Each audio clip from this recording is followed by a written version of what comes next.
এক মধ্যবিত্ত পরিবারের ছেলে মাধ্যমিক পরীক্ষায় ৯৫% নম্বর পেয়েছে। বাবা মার্কশিট হাতে নিয়ে আনন্দে চেঁচিয়ে বললেন, ওগো শুনছো, পায়েস বানাও, আমি রসগোল্লা আনছি। তোমার ছেলে মাধ্যমিকে ৯৫% নম্বর পেয়েছে। মা রান্নাঘরের থেকে প্রায় দৌড়ে এসে বললেন, কি বললে? আমাকেও দেখাও। ছেলে মাঝখানে ফট করে বলে উঠল, বাবা, মাকে রেজাল্ট দেখিয়ে কি হবে? মা কি লেখাপড়া জানে? মা তো আঙুল ছাপ নিরক্ষর, মার্কশিট তো পড়তেই পারবে না। মায়ের চোখ ভিজে উঠল। আঁচল ঢাকা দিয়ে রান্নাঘরে চলে গেলেন পায়েস তৈরি করতে। ছেলের কথা শুনে বাবা বললেন, হ্যাঁ রে, এটা সত্যি তোর মা পড়তে পারেন না।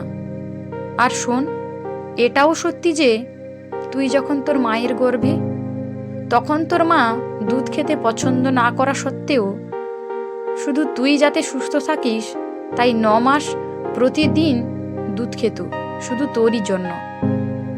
কেননা ও নিরক্ষর ছিল। সকাল ৭টার সময় তোকে স্কুলে যেতে হবে, তাই তোর মা ভোর ৫টার সময় ঘুম থেকে উঠে তোর পছন্দের জলখাবার আর টিফিন তৈরি করত। কেননা ও নিরক্ষর ছিল। যখন তুই রাতে পড়তে পড়তে ঘুমিয়ে পড়তিস, তখন তোর মা তোর বই খাতা তোর ব্যাগে সাজিয়ে রেখে নিজে শুতে যেত। কেননা ও নিরক্ষর ছিল। তোকে ভালো কাপড় জামা জুতো দেওয়ার জন্য আমাকে জোর করত, আর নিজে 2টো শাড়িতে বছর পার করে দিত। কেননা তোর মা নিরক্ষর ছিল। তোর মা ভালো ভালো খাবার বানিয়ে তোকে আমাকে খাইয়ে নিজে যা হোক কিছু খেয়ে নিত। কেননা তোর মা নিরক্ষর ছিল। এই কাগজের টুকরোতে যে নম্বর তুই পেয়েছিস, তা তোর মায়ের দান জেনে রাখিস। সেদিক থেকে ধরতে গেলে তোর মায়ের ডিগ্রি পিএইচডির উপরে, আর তুই বলছিস নিরক্ষর। মা তোর সবচেয়ে বেশি ডিগ্রিধারী শিক্ষক।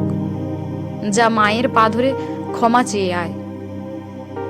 ছেলে বুঝতে পারলেও সে কত বড় অন্যায় করেছে, মায়ের বুকে কতটা আঘাত করেছে। সে কাঁদতে কাঁদতে রান্নাঘরে ঢুকে গেল। অনেক সন্তানই নিজেদের মা বাবাকে অপমান করে, ছোট ছোট কারণে রাগ দেখায়, অভদ্র ভাষা ব্যবহার করে কথা বলার সময়।